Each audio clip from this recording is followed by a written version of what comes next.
आधी रात की सरसराहट, सस्पेंस कहानी। रात के 12:15 बजे थे। गांव के बाहर पुरानी हवेली में हल्की हल्की हवा गूंज रही थी। उस हवेली के बारे में कहा जाता था कि वहां से कभी अजीब सरसराहट सुनाई देती है।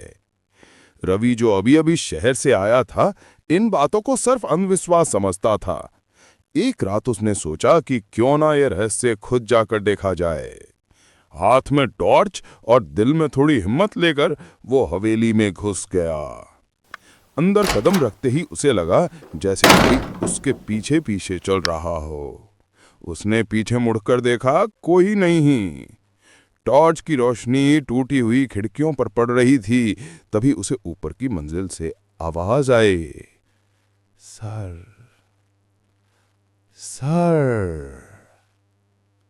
दिल की धड़कन तेज, कदम धीरे धीरे सीढ़ियां चढ़ने लगे।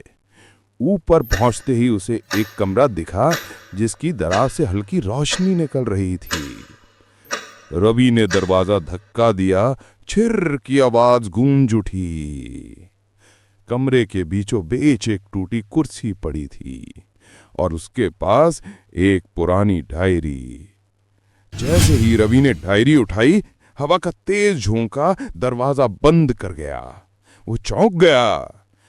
डायरी खोलते ही पहले पन्ने पर लिखा था, अगर ये डायरी तुम्हारे हाथ में है तो समझो तुम अकेली नहीं हो। रवि का गला सूख गया। अचानक फिर वही आवाज आई, सर सर। इस बार बिल्कुल पीछे से। रवि पलटा, टॉर्च हाथ से गिर गई। कमरा अंधेरे में डूब गया। अंधेरे में सिर्फ एक परछाई दिखी, धीरे धीरे उसकी ओर बढ़ती हुई। तभी बाहर से किसने पुकारा, रवि रुक जाओ। ये आवाज उसके दोस्त करण की थी। उसने जल्दी से दरवाजा खोला और रवि को बाहर खींच लिया। रवि घबराया हुआ बोला कि अंदर कोई था। करण ने गहरी सांस ली और धीमे से कहा कि हाँ, मैं जानता हूं। वो हवेली में बचपन से देखता आया हूं। वहां कोई इंसान नहीं, बस एक पुराना पेड़ है जिसकी सूखी टहनियां हवा में चढ़कर ऐसे ही आवाज करती हैं, सर सर।